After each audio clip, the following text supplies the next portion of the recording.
We're going to go into light. We're going to go into Angelic Realm. Before I do that, though, tunnels, Romania, pyramids. I know that this needs to be true because I sit down with 5-star generals and heads of intelligence in Romania. I'm involved to some extent. I've not been into the Buceci Mountain alien base. I know it exists. I know where it is. We've been to where it is. If you try and get across the perimeter, good luck, baby. You're not going anywhere. This place is Delta, protected by very, very powerful and dangerous special ops. The fact that that has been held back from humanity since 2004 is diabolical. The telling needs to be told that a massive alien base was discovered in the Buceci Mountains. I disclosed photographs. I had photographs of this alien base published on Prime Television a couple of months ago in Bucharest. That alien base is spectacular. It has a pyramid in one cave that is over a quarter of a kilometer high. And it's got a kind of geoluminescence to it and massive corridors or tunnel systems leading to other continents. The technology that is revealed in these images of this alien base is staggering. You can't compute it by looking at it. And huge statues and effigies in a laboratory. What are we talking about? We're talking about the Genesis laboratory where humans were grown in petri dishes. It doesn't scare me at all, this business, because I happen to know that we are, all of us, galactic hybrids, and is the repository of DNA from a multiplicity of different star systems. That's what makes us remarkable. We are the sons and daughters of God. We are, all of us, in that sense, the Messiah.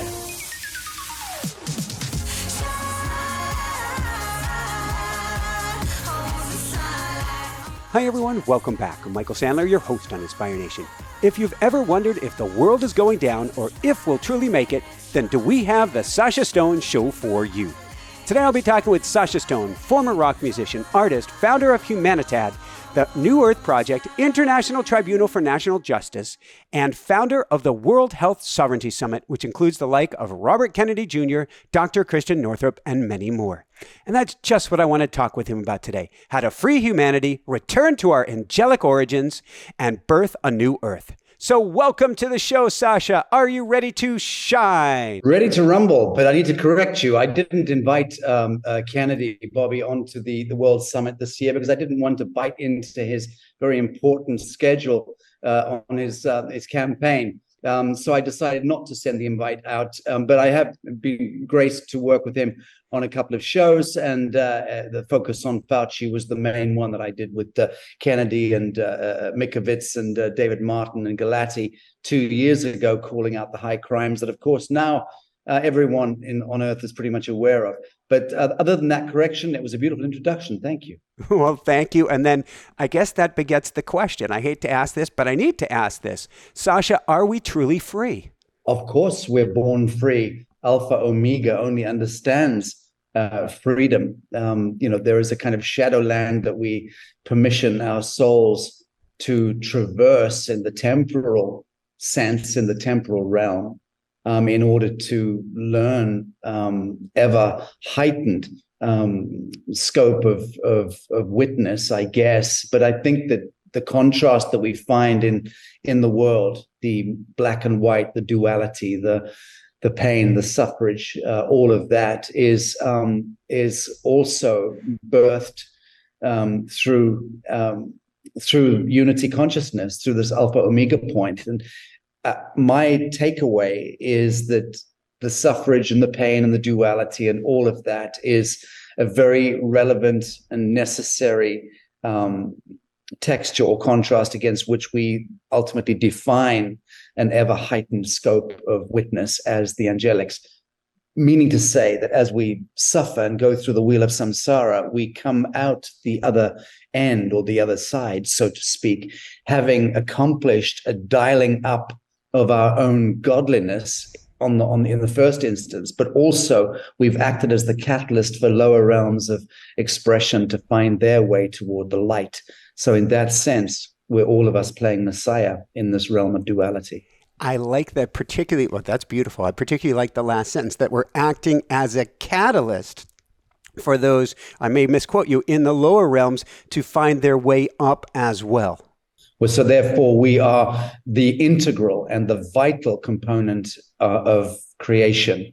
And all of us are sons and daughters of God and mandated from Most High to come into this realm, this abyss, this cauldron of creation, drink the cup of forgetfulness, be forgotten to our divinity for long periods of time, and then ultimately through the wheel of samsara and multiple incarnations to ultimately reconvene and reconnect through the quantum, that divine umbilical to source. And as that kundalini rises and as that regenesis occurs within us, and we remember our divinity and then assume our Christed mantle, each of us, then we recognize that this was not a waste of time and energy. This was, these incarnations were extraordinarily noble and brave.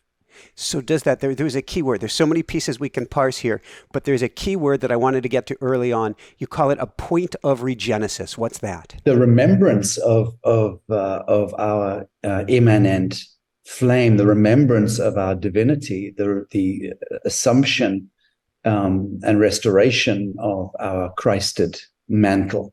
That is the regenesis I'm speaking about. It's something which was lost to us through the thrall of time and space, and this holograph of 3D reality. We lost touch with that Christed mantle and that divinity. Clearly we did, which is how each of us became caught up in this convocation of witchery and suffrage and pain and the trial of separation and all of that.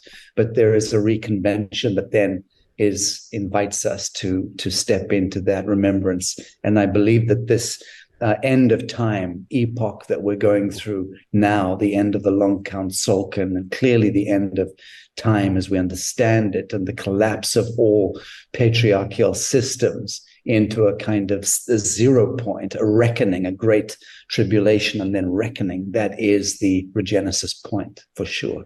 So you would call this an end times or reckoning then?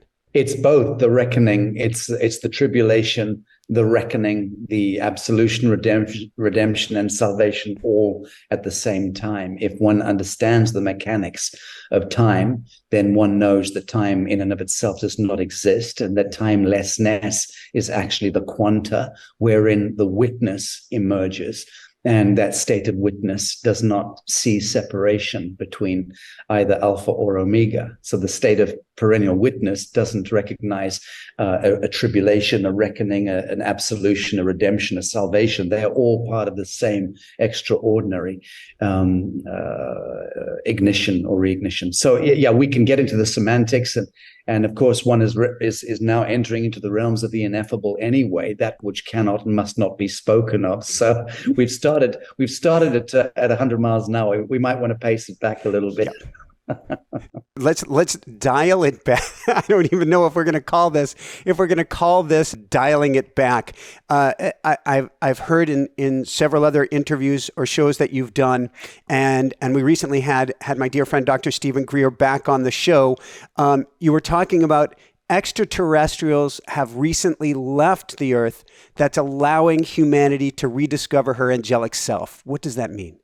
It means that it's clear to my mind, and also what I understand from, let's say, intelligence sources, and I'm fairly well informed, as well as from trusted clairvoyancy and people who are sensitive to such matters, that the arcane draconian element, terrestrial draconian element has surfaced and, in a sense, left the world and is no longer containing the thrall that it had over this world from the basement, so to speak. So that energetic has already surfaced in physicality as well as symbolically and energetically.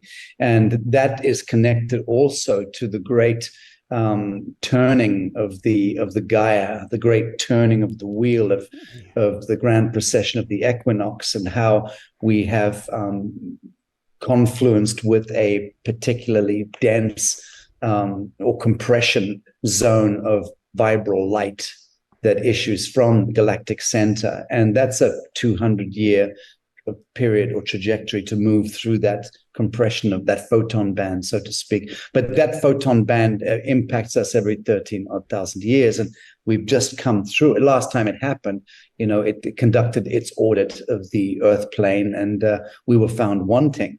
We were still enjoying playing in the Atlantean fallen light. And so there was a reset at that time, and the kind of noetic sagas issued off that, the kind of Noah and the Ark and the Great Deluge and all of that, which informs most, if not all, of our creation myths that we find anthropologically. So, and archaeologically. So, move now forward 13,000 years to closing of the long count Solkin, 21st of December 2012, which springboards on to the 21st of December 2020, which, as the great Aboriginals in Australia, the real dream timers the keepers of the song of ages, they recognized that the 21st of December 2020 was actually the closing of the cycle. And that was technically the end of time as we know it. So anyone who has this kind of very subtle spiritualized pulse on the alpha omega state of this world recognized at the time, 21st of December 2020, that was the end of time.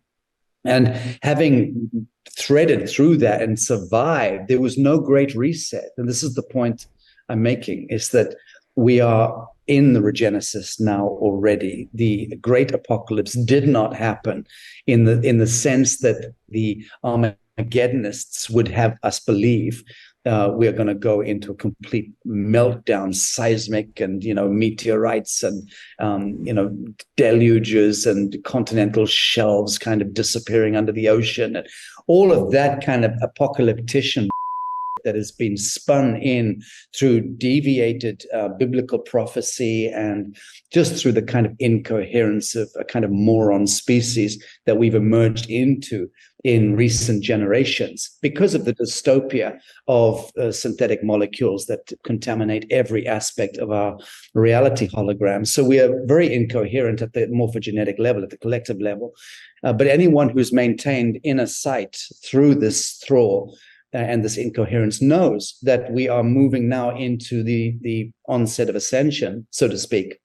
And I'm not a great fan of that language, but that is what it is. I'm looking out there now. I can see it. What gives you hope? Because we can look at the sky. We can see, tic-tac-toe up there.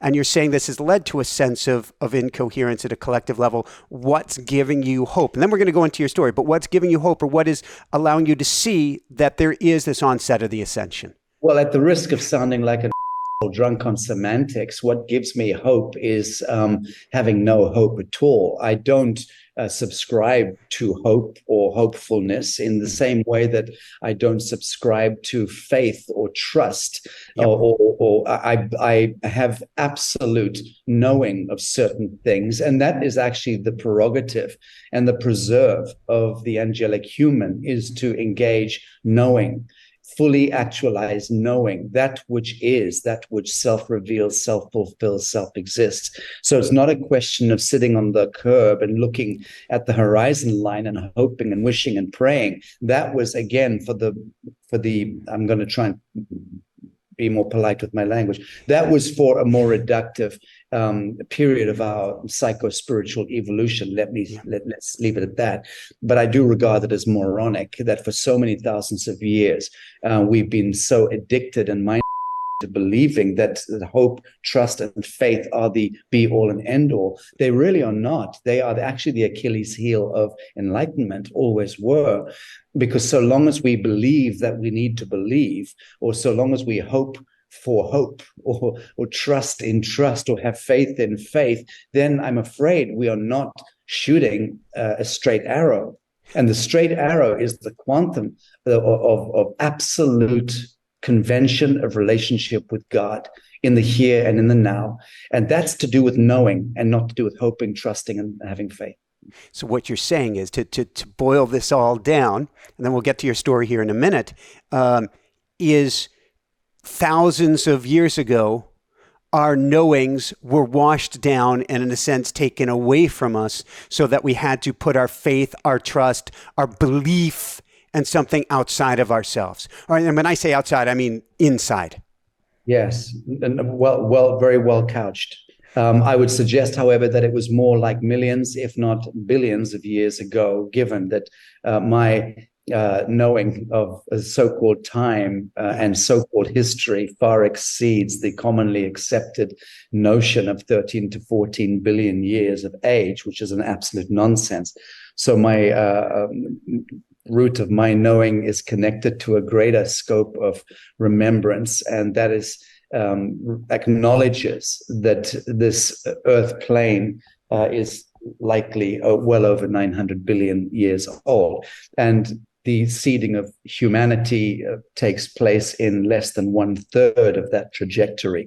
But humanity has been through a multiplicity of seedings, and this is only one, but I would suggest it's the most important one, because you and I are seated here, and I'd like to think that that's the case, but more so because it's clear to me that we have reached the end of the experiment, the human experiment. In that sense, there is a bifurcation that's taking place right now, and it's not fun. There is a huge harvest underway, and many blessed souls are leaving and choosing to convene on the other side of the indivisible line, and all power to them.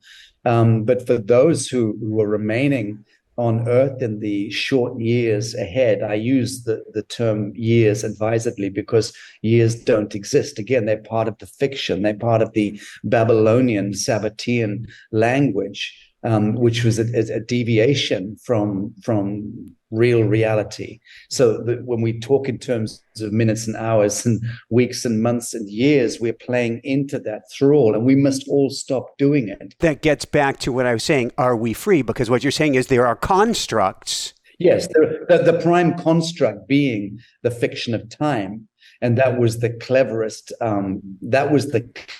Construct of all, in order to conjure and contain false light and self-reveal and self-reflect false light to those who were born within the temporal sphere. So that for me is where the calamity existed and exists, is in the celebration of time and the adherence that we have to it, because time naturally speaks to scarcity, to running out of time, to running out of air, to running out of oil and gas, to running out of water, running out of life force, running out of everything. And that's built into the program of the idea of time. So as we're running out of stuff, we're moving into scarcity, social ecology, scarcity-based economy. And that is how we then program ourselves into entropy and into death. So the idea of tick-tock, we're running out of time. You've just hit your 75th birthday. It means you're 1 year closer to the grave. And so you program yourself with that. And every day we live in mortal dread of mortality. That's insane. You don't need to do that. None of us need to. We have the divine prerogative to completely dismiss the archonic intervention. Woohoo! I love it, and I certainly don't act like a 53-year-old. Of course, I've had 2 near-death experiences, so I'm with you well down this rabbit hole. Let's go back in time to your story, if we can. Or story isn't a fair way to put it, but would you mind taking us back to your earliest days and bring us forward to what got you to this place and got you to your knowings? So this is the bit I don't enjoy. You can give us the express version if you want. For instance, I don't like describing my NDEs anymore because of the energy behind it. There's no need to do that. Right. And for me, it's also peddling mythology, because... that's why I say story. Yeah, it's my memories, it's my neurosis and my psychosis playing out. And I just made an excision from all of that in 1997. And increasingly, I've left that behind. But just to go back to it in very rapid fire terms, born and bred in sub-Saharan Africa into a war for 17 years, and then patriated to England in Europe as a refugee, effectively for about 9 or 10 years, during which time I picked up guitars rather poorly, but strutted around on stage sufficiently to be given some credence as a rock and roll frontman to a very brilliant band made up of very, very brilliant musicians. It was actually a changing guard, the band, but I played with some of the greatest rock musicians of the day back in the 90s, and Stone Band became its own kind of stadium West Coast rock band based out of the United Kingdom, it has to be said, with top tier members in the bands from big super groups. And we were independent, so we owned and controlled everything: management, management, merchandising, touring, recording, but we were distributed momentarily. I then received the contract, which was flashed in front of me, the devil's contract, which invited me to cut the head off my band, leave the band members, leave my management, who I loved very much, and become a solo artist, to be shipped across the seas to America and to be put into that mill of superstardom. And I would have to walk away from everything and sign over everything. And that contract was put to me one night in London, and I was told to present myself at 11 a.m. the following morning to the devil. I didn't do that contract. I stayed awake all night, meditated on it, had a bit of a breakdown, and knew that I was walking away for all time from at that time, my great dreams. So to my credit, I fell on my sword, and I ended up going to Morocco, safe haven, living there for a couple of years, extended grace and favor of the royal household there, as it turns out, and then set up my foundation Humanitat, and started moving between Egypt and Morocco, doing diplomacy, setting up my Peace Foundation. I thought, well, I can't fulfill my great mission and vision as a squawking rock star, so I will do my default. My fallback was always to set up a Peace Foundation and try and find out what was behind war, disease, and poverty. And I began citizen diplomacy because I had access. Because of my negligible celebrity status, I had access to, affluent people, and I made good use of that and built up a repertoire and a story with my peace work, which I came out of the closet finally in 2012, and came sort of public and started speaking. But I've been involved in fascinating things, and I've been on a lot of important and impactful missions in the work that I was doing in backroom diplomacy, which had very, very significant impact in ways that people don't even necessarily know. And I don't want to particularly mythologize or bring up the past and big myself up, just to say that it was worthy work. It has been worthy work and noble work. And I've done what I can from a standing start as a good human to sock it to the man, what to say. And I'm on that front foot now, building out the New Earth template in the Mayan Riviera here in Mexico, because I believe, let me watch that word closely, because I'm fully cognizant of the fact that rainbow prophecy has landed in this part of the world, and this is the seeding ground. So that's why I'm here.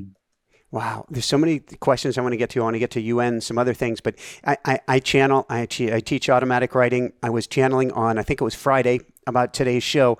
And actually I have two shows today, this and a live show. And what I got is, your show needs to be about birthing the new earth. And I'm like, what am I going to be talking about, birthing the new earth? And I can channel for class, but it wasn't that at all. It was this show. They said, I need to ask you about birthing the new earth. Well, I salute you. That's beautiful coherence into the flame. The new earth for me is a 0-point social ecology, is a 0-point economy. It's a place where people are able to reconvene the greatest currency that we've ever known as a genus, as a species, which is the fellowship of man. And that becomes the atom seed or the source code to this emergent, burgeoning social ecology and social economy. So in real terms, I'm setting into play the metric that defines that superluminal collective genius. And I'll be making big announcement on the 10th of February next year at the Conscious Life Expo, where I'm flashing the kimono open and revealing a rather large a large appendage, put it that way. All right. So we're going to go only halfway back in time or something like that. Would you mind sharing, because with your organization, you started working, I believe, with the UN. They drew you in. You said you fell for it. What happened? What did you learn? So let me just paraphrase. What actually happened was they lobbied me.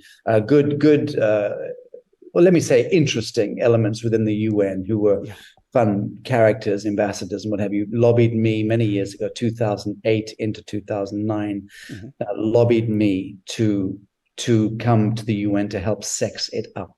Now, I didn't know anything about the UN particularly. No one did at that time. Everyone thought the UN was just kind of there somewhere in the background, sending peacekeepers here and, fiddling around there. But it didn't have the vile reputation it has now. And I rather pride myself on being one of the progenitors of giving it its reputation.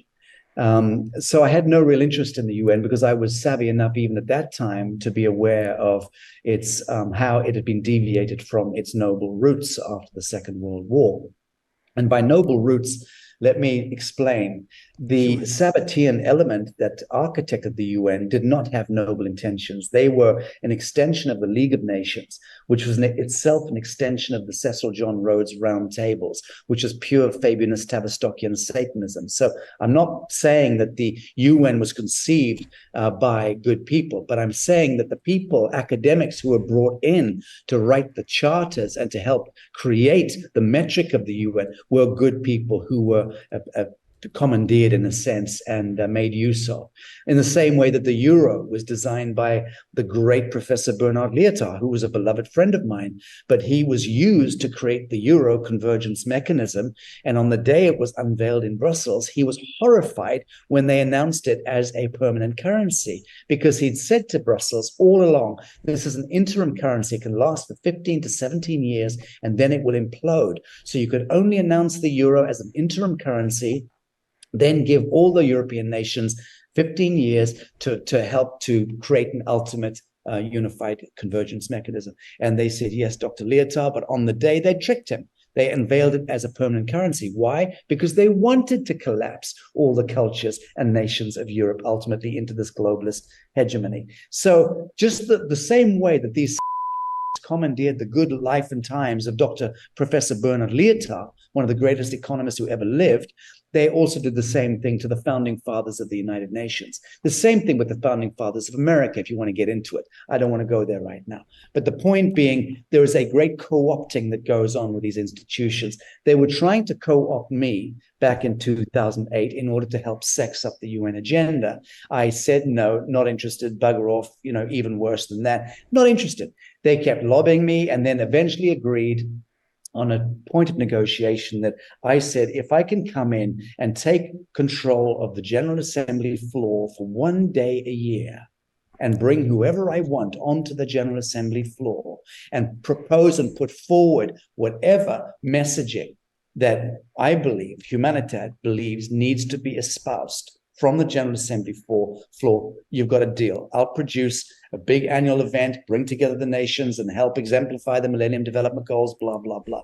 I didn't even know what the goals were at that time. So that was how I got co-opted. Of course, within 1 year, I realized after the first show, which was a success, I realized that they were not allowing me to introduce the narrative that I wanted. I was then asked to become Director General of the Intergovernmental Renewable Energy Organization because I've been involved in breakthrough technologies and advancing technologies for a long time. So I agreed to that tenure for 1 year, unsalaried, never took a dime from the UN. And in the course of that year, the second year, I started working with Dr. David Martin, who has tremendous renown today. Mm-hmm. David and I may tell our story soon. He and I discussed that this last week. I just had him on closing the World Health Sovereignty Summit, and we discussed this on air a little bit about the fact that the world doesn't know what he and I were doing in 2008, 2009, but it was really spectacular what we were trying to jerry-rig the basement of the UN. We failed, and it was dangerous, and it could have cost us our lives, to be sure. But at the end of that second year, I was out. And I not before kicking in a few doors at the UN and telling the brass there that I had seen how communist China was buying out the basement of the UN. So this is, again, 14 years ago, a long time, long before anyone was talking about communist China takeover. I was screaming about it at that time, kicked in the doors, and then and left with my IP, took it with me. Yeah. So that was the extent of my involvement with the United Nations, was me trying to, by stealth, get in and make use of that multilateral playing field to bring free energy technology in, to help to bring consciousness in, and so on and so forth. At the same time, I'll just say here, I was also doing certain things by subterfuge. I was getting certain ancestral songs and sacred ceremony brought into the basement of the UN, the Security Council. I was trying to undo some of the black magic in the basement, put it that way. Thank you. So let's go to some of the. I don't know if we'll go to the black magic, but you mentioned free energy technology, and you've spoken before about weird and spooky programs that you worked on in the UN. What are you at liberty to share about that?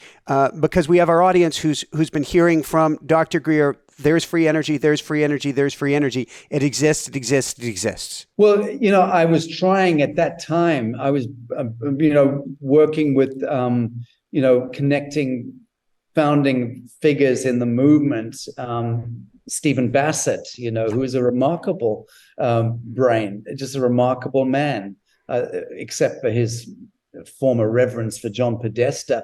Stephen Bassett's always been a remarkable man, and it was a friend of mine many years ago. I've not seen him for at least 10 years, but he's the founder of the New Research Paradigm Group, I think they were called, and still at large, I understand. But, and he'd done a lot of work in exopolitics, a real pioneer in exopolitics, Steve Bassett, somebody I'd recommend anyone interviews, such a smart guy. How do you define exopolitics for those of us who don't know what that means? So Stephen Bassett, in his work, like Stephen Greer, but Stephen Bassett was particularly focused on, and is focused on, the diplomacy between Earthlings and non-terrestrials, but at a proper governmental military intelligence level. So Steve Bassett was doing a hell of a lot of work there and trying to hack into the mainframe to get government to come full disclosure. Stephen introduced me to Ed Mitchell, the former Apollo astronaut, the man who went to the moon, and I introduced Mitchell to the Bishop of Jerusalem to begin conversations so that Mitchell could educate religious leaders about the truth of aliens and what have you, and then bring that into meetings in the United Nations. So I was directly involved as a progenitor in trying to broker those conversations and get them into the mainframe of the UN, so that could then springboard into the mainframe, and full disclosure could follow. So to how successful I was or we were, I will never really know, except to say that I did bring about a number of conversations. I had Dr. Brian O'Leary, the Apollo 17, I think, mission leader, the scientist astronaut from NASA, who was a beloved friend of mine toward the end of his life. And I brought Brian O'Leary's voice into the United Nations as well. And he was all about revealing the secret space program and telling the world the truth about what he knew. 200-kilometer long alien craft mining the rings of Saturn, that came through on the Japanese mission feed and many years ago on one of the Saturn probe missions. And the Japanese wanted to tell the world, and the Americans threatened the Japanese and said, "You don't speak about it." And the Japanese said, "Hang on, we financed this mission. Don't tell us what we can say or do." Bada boom, Fukushima, baby. So, there are stories within stories. There are backstories and backdrops that people know nothing about, and I've been somewhat privy to a number of them. And that's the spooky stuff I'm referring to. And there's a lot of stuff to regale you with, stories, but each one of them require a diligent remembrance, so that I can not just throw a cluster bomb at people. They go, "Oh my God, how could that have happened?" You have to, when I reveal certain stories that I was involved with, I have to set the context, bring in the names, the places, the dates, and what have you. Otherwise, I sound like a madman, and I'm already under such savage attack from liberalist trolls that I need to mitigate that somewhat. Fair enough. I want to jump ahead, and then we're going to go into light. We're going to go into angelic realm. We're going to go into the history of human, as you call it, and who we were, who we are, I don't know, meant to be isn't even the right term. It's already within us. Before I do that, though, tunnels, Romania, pyramids. The Romanian thing is still a question mark, not the veracity of the claims. I know that this needs to be true because I sit down with five-star generals and heads of intelligence in Romania. I've been there, I think, 6 times in the last year, and I've got an office there, and I've got partners there. So I'm involved to some extent. I've not been into the Buceci Mountain alien base. I know it exists. I know where it is. We've been to where it is. You try and get across the perimeter. Good luck, baby. You're not going anywhere. This place is Delta, protected by very, very powerful and dangerous special ops. And, more shame to them. And if any one of those guys who are salaried by the State Department or by the secret programs and who do stand sentinel around the Buceci alien base, more shame on you, because the fact that has been held back from humanity since 2004 is shocking, is diabolical. The telling needs to be told that a massive alien base was discovered in the Buceci Mountains. I disclosed photographs. I had photographs of this alien base published on Prime Television a couple of months ago in Bucharest. The television station got into a lot of trouble. The journalist was, I think, almost sacked or suspended, and a huge fine levied on them, and threats of closing down the network because I published on Prime TV a number of photographs of that base. So the authorities there clearly knew the truth of the matter. But that alien base is spectacular to see it. It has a pyramid in one cave that is over a quarter of a kilometer high. The pyramid and the actual thing itself goes up way higher than the pyramid, and it's got a kind of geoluminescence to it, and massive corridors or tunnel systems leading to, by best accounts, leading to other continents. So we're told. Whether they're very advanced maglev or something, I don't know. But I can tell you the technology that is revealed in these images of this alien base is staggering. You can't compute it by looking at it. It's a technology. That it's vast. It's just inexplicable. And huge statues and effigies in a laboratory made for giants with tables 3 meters high, suggesting that these creatures themselves stood 9 meters to 10 meters high, And what are we talking about? Well, if you ask me, we're talking about the Genesis laboratory, where humans were grown in petri dishes, in that sense, by the Anunnaki, or the progenitors of this or one of the seedings of humanity. Doesn't scare me at all, this business, because I happen to know that we are, all of us, galactic hybrids. And the sooner we get to grips with that the Adamite is, by distinction and definition, the galactic hybrid, and is the repository of DNA from a multiplicity of different star systems. That's what makes us remarkable. That's, again, goes back to my opening gambit, that we are the sons and daughters of God. We are, all of us, in that sense, the Messiah. Thank you. Few different directions. Obviously, we can go 1,000 directions, but we'll try to keep this on point here. Well, you just threw me to the wolves with the Christians, because I just said we are all the Messiah. We are all acting as the messianic privilege or protocol. Let me just leave it at that. Well, for my audience, they will hear me time and time again saying we are all of God, of the Creator. We are not the whole, but if we think of a rose bush, we are each an individuated rose on that bush of the whole, of the totality. Rose bush works for me. That's fine.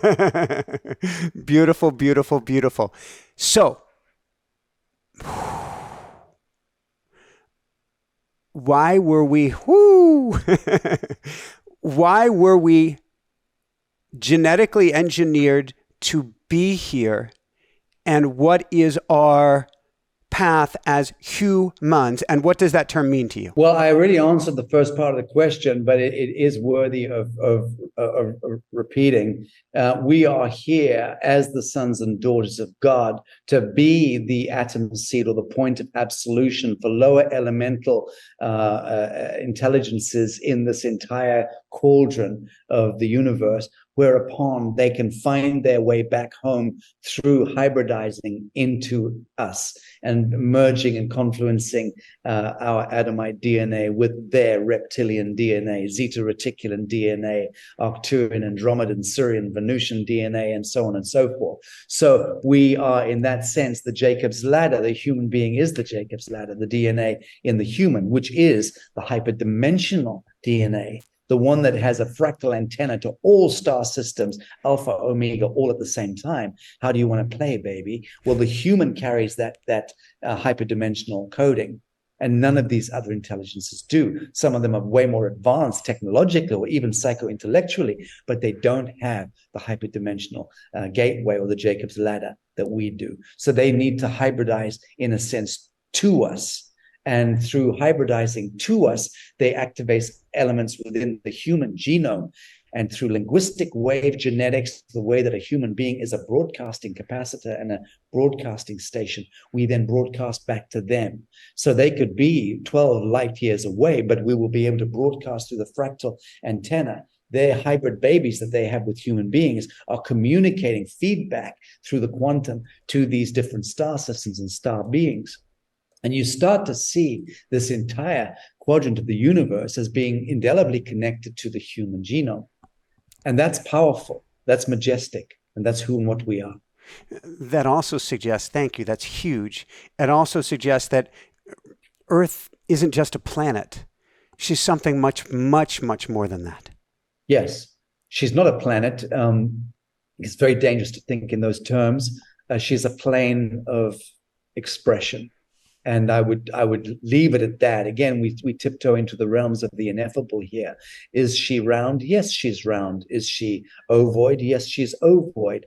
Is she torus and donut shaped? Yes, she is. Is she flat? Yes, she is. Is she a she? Yes, she is. Is she a he? Yes, she is. So again, you step into the realm of the ineffable, and we have to take a knee and be in a state of humility, which is to say a state of grace, when we are speaking to these vast subjects, which in a sense are way beyond our pay grade as mortals.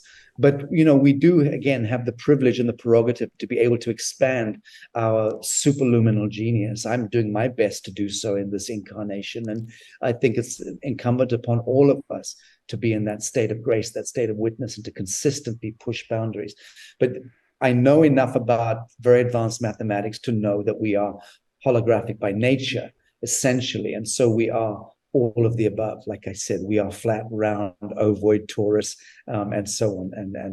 But a planet, what's a planet? Well, a planet is definitely hollow, put it that way. All spheres are hollow. There's no such thing as a dense sphere. So that's the first piece we would have to undo in our reckoning with bad science, with Newtonian physics and Cartesian logic. We would have to recognize that the sun is, in the words of my beloved friend, the very brilliant physicist Dan Winter, the sun is a liquid eyeball, and there's a hyperdimensional eyeball. It's how God peers into this domain.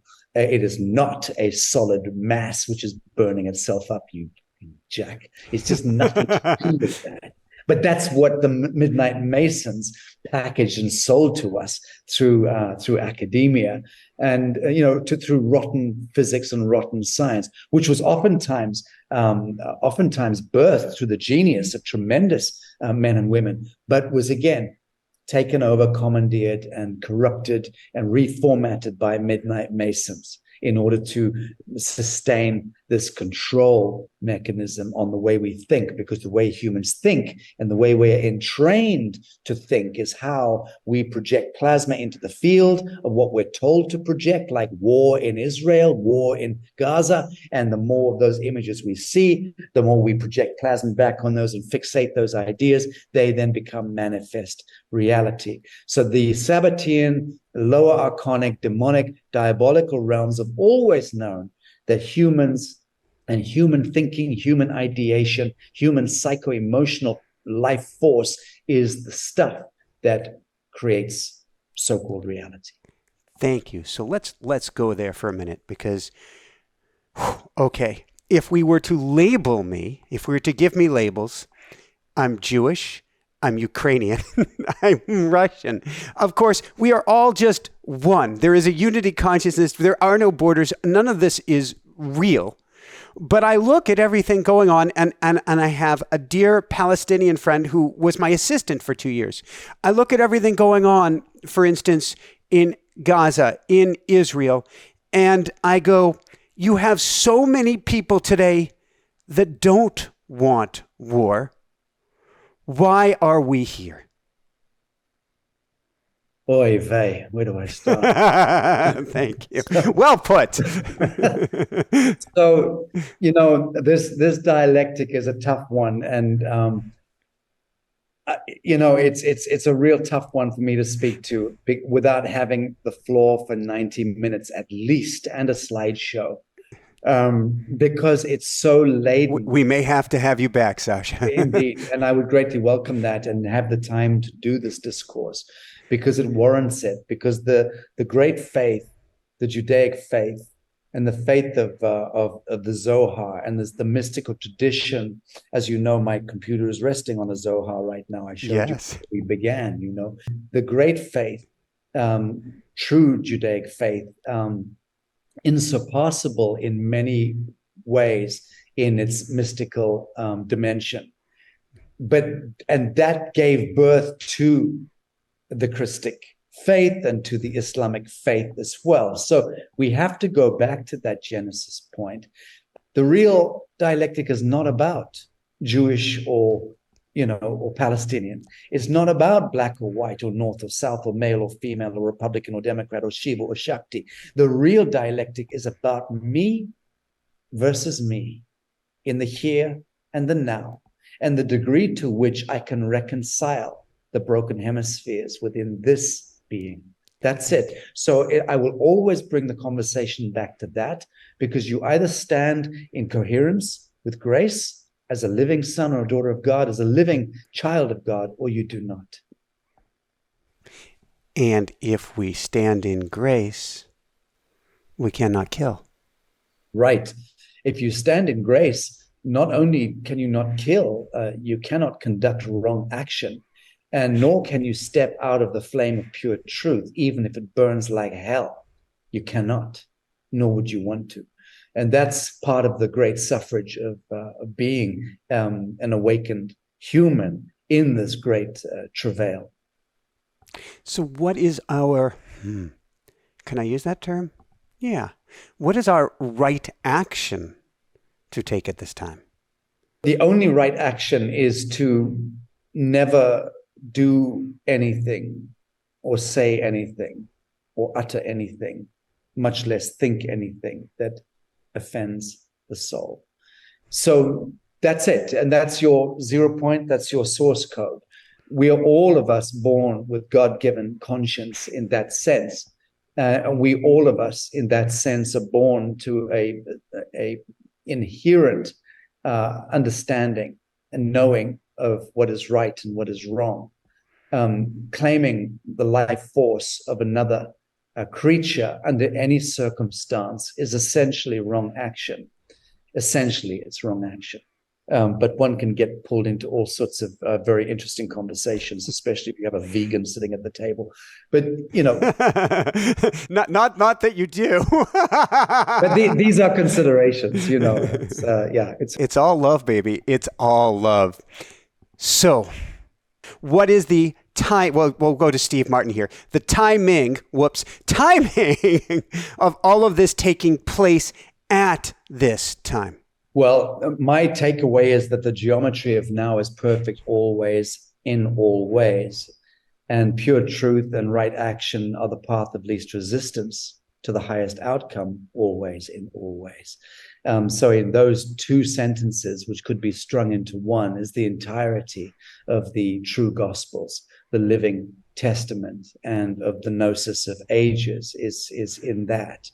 each of us, if we are true adherents of the faith, inverted commas, will know ultimately that we are led back to our navel. We're led back to the atom seed of ourselves, and we are forced into a reckoning with the shadow within. And the 40 days and 40 nights in the desert is that journey within the psychic landscape to cleanse and purify and purge until we are unified in our inner dictate. Our consciousness and our conscience are aligned as one.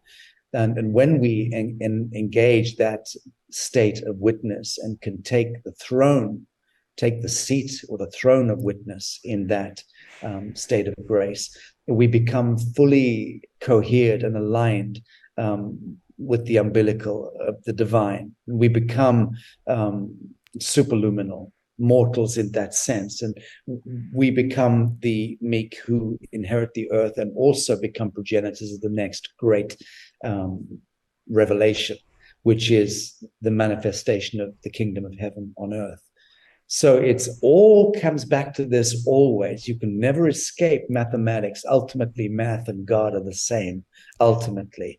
And by the grace of God, that reckoning is happening now to such a fierce extent that the collective morphogenetic flame of coherence is about to upshift, almost certainly within the next, let's give it a temporal signature, within the next 2 years, 18 months to 2 years, we'll see the end of the apocalyptic reign.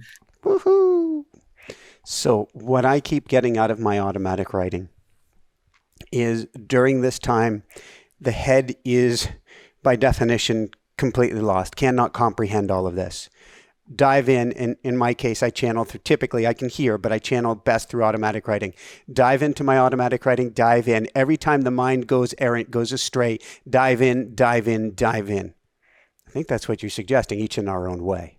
That's a fair comment. I mean, it's 6 of one and half a dozen of the other. Mindfulness or mindlessness, Yes. Absent of thought, or to be so pointedly filled with actualized thought that you manifest reality. They're actually both the same thing. And that's why I refer to Alpha Omega. It's a courtesy, because Alpha is Omega and Omega is Alpha.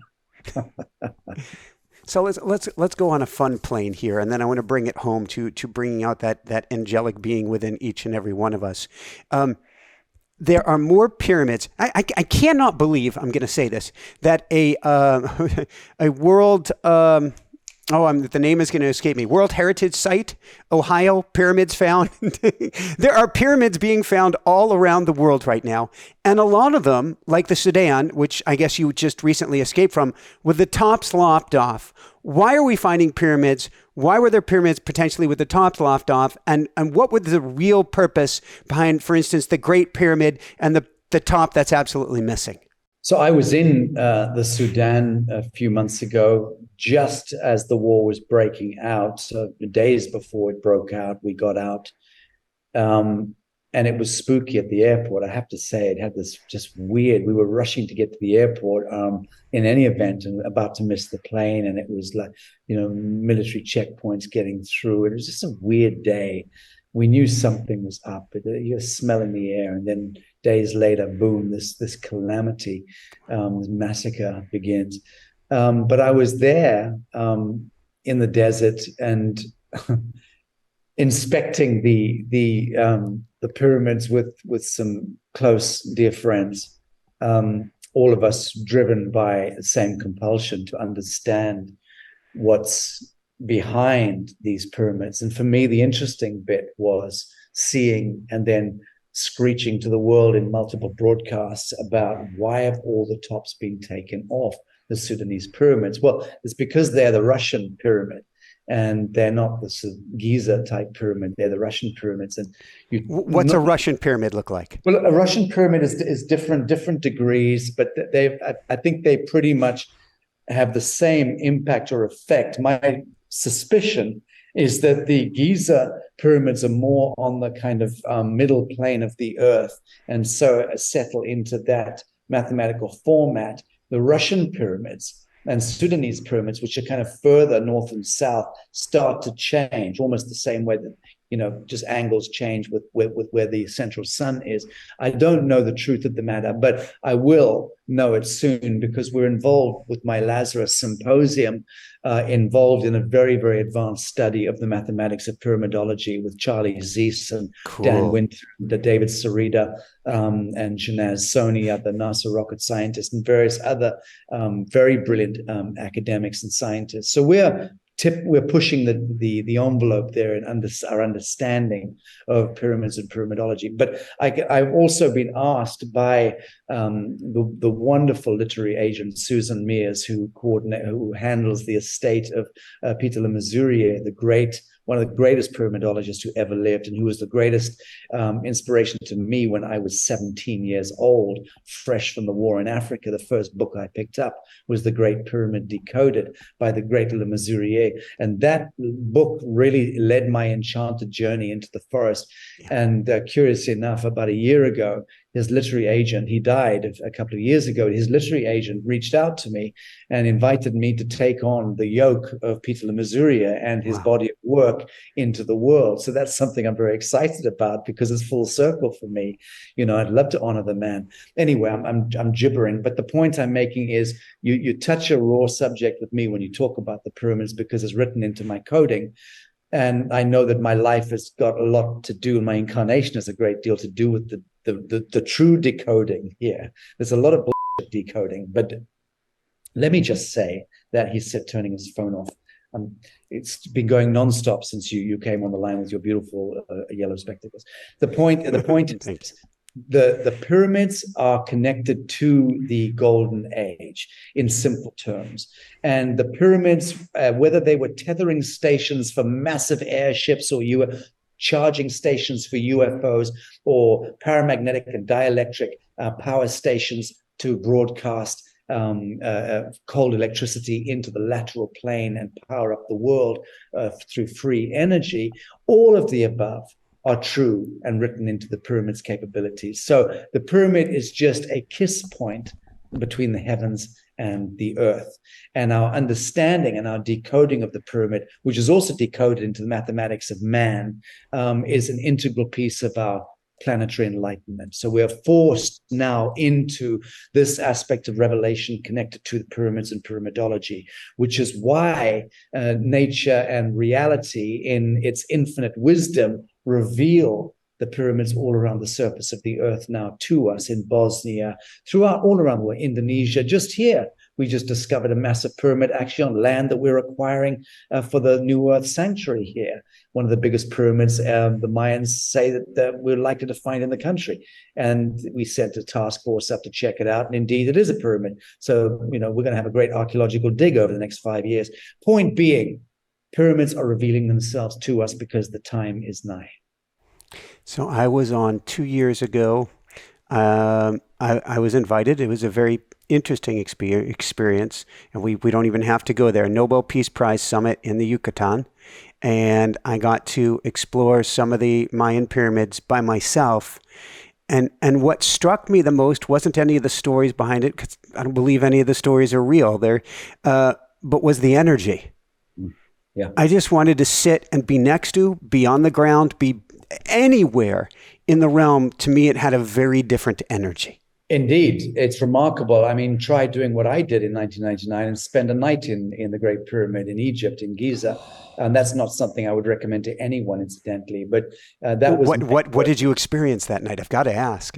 I experienced what you would... I tell you what I would do is I would honor the memory of the great Dr. Paul Brunton and the book that he wrote on spending a night in the Great Pyramid, which I had read in the 1980s, and that led me to my path led me straight to the Giza Plateau. So 10 years later, I had the chance, because I was living in Egypt, between Egypt and Morocco, and it took me weeks to get the courage up, because I did not have the foundational courage to go into a claustrophobic place like the Great Pyramid, walk down that stairwell into the dark. One flickering fluorescent light bulb was in the King's Gallery in those days in 1999. So it was all but going into the thing completely dark with a Bic lighter or a little torch. I can't remember which I had, but that for sure, that was before telephones with torches and cameras. Yeah. But I did go down. I bribed the guards at the top. I'd taken myself weeks to build up the courage. I stayed awake the night before, so I was in a state of kind of slight incoherence. But that pacified me sufficiently because I was really lethargic. And then I bombed that night to Giza across Cairo, and stopped any thinking in my mind from inhibiting this mission. Got there to the Giza plateau, got to the pyramid, bribed the guard, gave him some money, which was standard procedure back in the day, and then went down and did my descent into Hades, and got finally to the king's chamber, and with this one flickering fluorescent light bulb, like I said, it was terrifying. And I got to the king's chamber, and I lost my nerve, and I tried to flee, and I was blocked in the gallery by very, very big elemental creatures. I can't remember whether there were a dozen or 24 of them, but they fell out of the walls of the corridor and blocked me from moving. So I was completely terror-stricken. But I recognized in that moment, that there was no getting out, that you can't. This was the true running the gauntlet, so to speak, that there was no running past these elementals. They were the guardians, the sentinels of ages. These were archonic entities, and they blocked my path, and they were terrifying. And they were, I don't know what they were composed out of, but they were ethereal and smoky and scary. And the panic does what panic does ultimately. It compresses into 0 point, where you either have a heart attack or you have an enlightened epiphany. And twice this has happened to me in my lifetime. And twice I've had the epiphany, not the heart attack, by the grace of God. So in that particular instance, the panic stopped instantly, and I recognized in a perfect moment that there was no running the gauntlet. There was only walking the gauntlet in full possession of self. And at that moment, they retreated back into the walls, and I was able to walk in a measured way. So I stayed for a bit, and then just before dawn, I knew now how to exit the Great Pyramid in a measured, self-contained flame of being here now. And that led me to the exit, went up into the dawn, and was very much reborn. And I felt it. Now, I did not lie down in the sarcophagus or whatever they call that thing. I don't believe it was a sarcophagus. I believe it was connected to the battery element. I believe that the pyramid is essentially a power station and a cosmic galactic battery system, and a very powerful one. So for sure, you're feeling the forces of it, but one can also let one's imagination run away, which is not advisable. But that was my experience there. I was also with the Mayan Council in 2012 with the Chichen Itza pyramid at the Great Pyramid. Greg Braden and others were there on the day. I was there doing ceremony on the day of 2012. I wanted to be there for that ceremony, and I was. And again, I paid homage to the Sudanese pyramids recently. I'm in touch with Dr. Sami in Bosnia. Next year, I plan to visit the Bosnian pyramid. And it's a theme that goes on in my life, and it's rather exciting. I love it, and I do wish you keep us posted on that, because it's a pull of all pulls, and so I've read that book, and I read many more when I was living on Maui years ago. I'm going to all of the I can't even remember the word for the ancient Hawaiian pyramids that I was invited to, invited by the elders, not someplace you just show up. but special energy. Conversely, I can't believe I'm going to bring this up. I didn't actually meet her or speak with her, but I had the interesting experience to be tromping through the hallowed halls of Congress and under Congress in a little like golf cart car on a train with Hillary Clinton in the backseat and Secret Service in the backseat, me in the front, but was able to go underground a little bit in Congress and see these elevators that had numbers going down to a certain level and then no numbers on the buttons below that. And I felt a very, very weird energy in there, Sacha. A very weird energy under the halls of Congress. You hit an etheric firewall, and that's what happens in these spaces. They are firewalled, and they are, you can call it hyperdimensional or subdimensional, intradimensional or superdimensional. Physics apply in different ways. I've been peripherally involved in the revelation of Alexander the Great's tomb in the Wadi Rum desert in Jordan, which was discovered by the very brilliant archaeologist explorer Defali, and then brought to the world's attention through a press conference by my friend Mohammed Satis of the Satis Foundation a number of years ago. And I was pulled in years ago by Satis. I went to meet him in Belgium, signed NDAs and witnessed alien technology on film, saw what they saw when they did the excavation of Alexander's tomb, and met with a plasma wall and alien technology that they couldn't break through. And I've seen the film footage of it. In fact, I then published that film footage later, which was about 2 years ago, through the Lazarus Symposium, to a closed circle of a few thousand people through one of my symposiums. I did actually publish that footage and those findings, courtesy of Mohammed Satis. If you find an excavation site, an archaeological dig is undertaken, that you go through various tunnels and you break through and you see this huge vista of gold. I mean, gold corridors, bricks of gold, bricks this size, piled up, 15 meters high. I can't remember how high exactly, but very high corridors of gold. And you're seeing it all. You're seeing what is clearly Alexander's tomb with his sword and with all sorts of things. No, the sword wasn't with the tomb. The sword was apart from the tomb. You're then seeing one corridor leading down, and there's a glowing light coming out of it, one of the arks of the covenant in that room. And you're trying to approach Alexander's tomb, and you've got all these incredible statues and riches, immeasurable riches. And then you try to approach his actual tomb, and boom, you hit a clear wall of nothing, and nothing can break through it. So, they tried to chip and hack and sledgehammer their way through it. No, it's just space-time fractates, and you can see beyond it, but you can't get through it.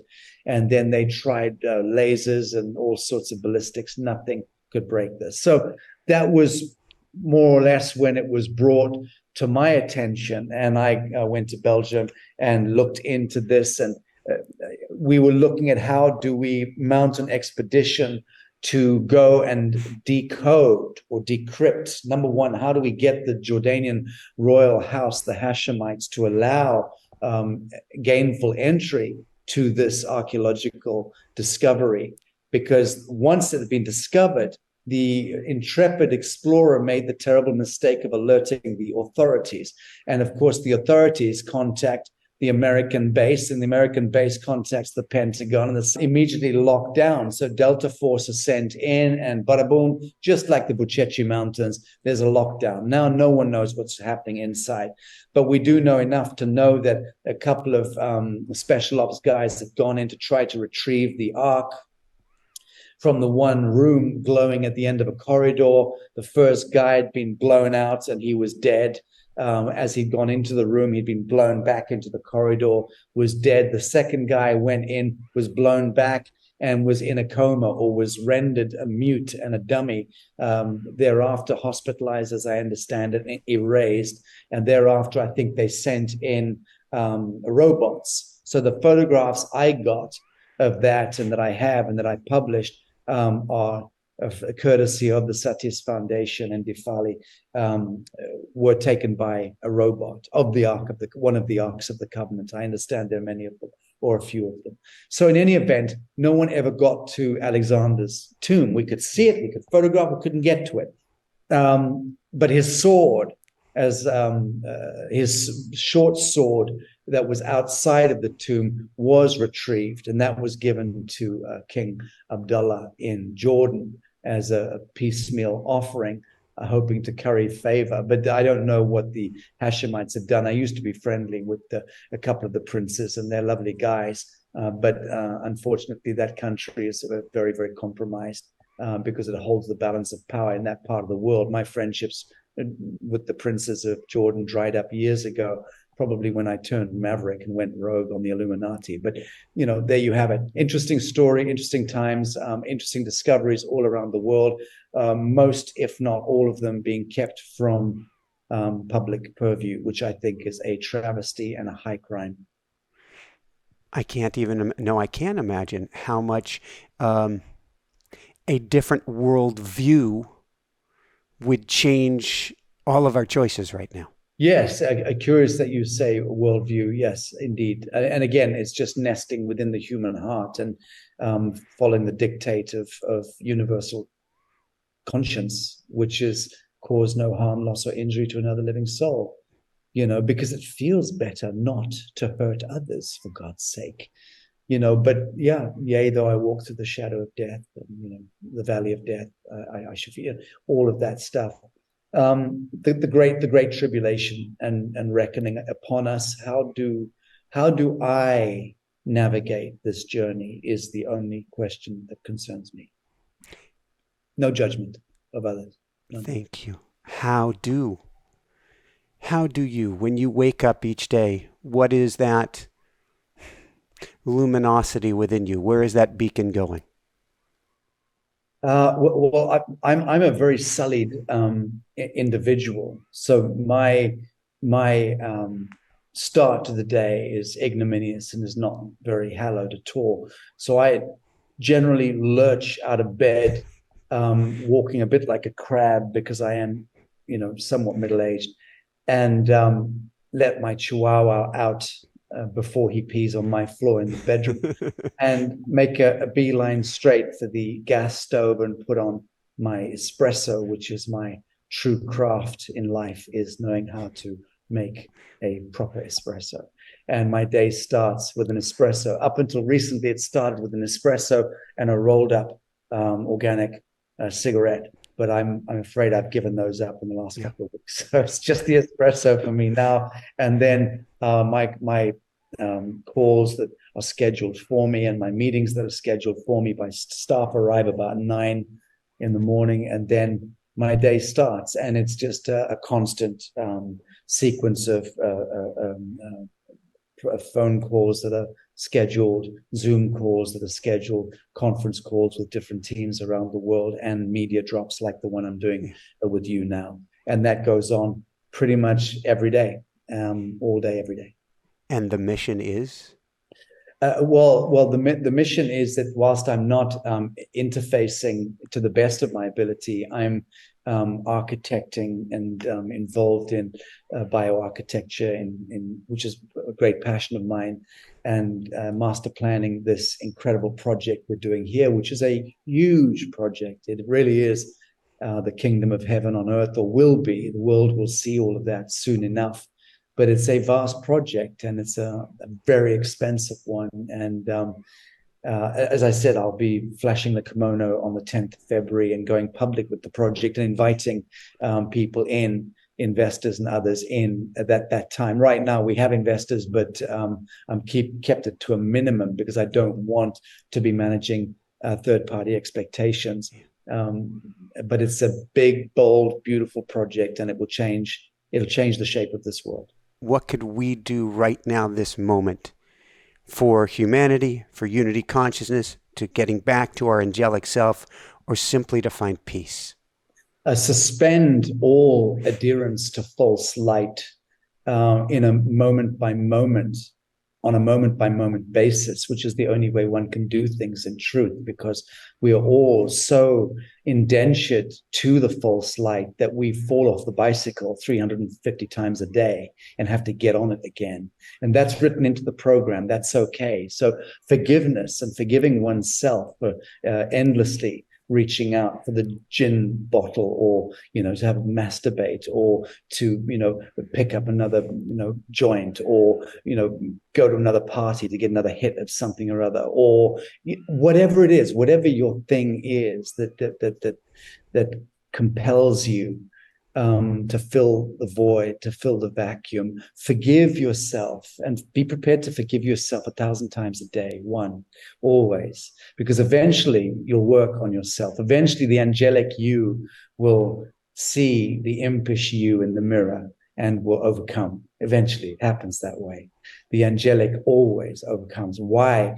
Because, as I explained only yesterday, I can't remember if it was in an interview, I think it must have been, but I was talking about the fact that when you put a top C violin note into a subspace chamber that's filled with cacophonous, discordant cellos and violins and ghastly sounds, eventually all those discordant tones and notes will resonate and find the top note frequency, and they'll all align to the highest angelic frequency. So that is all you need to know about the subspace chamber that is this holographic realm that we inhabit, that we are all ultimately helping one another way home. But those who strike the highest chord amongst us are the ones that we entrain ourselves toward. So let's each of us aim to be that top C note in the orchestra.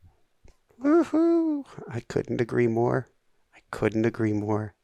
We are a symphony of one of all of us.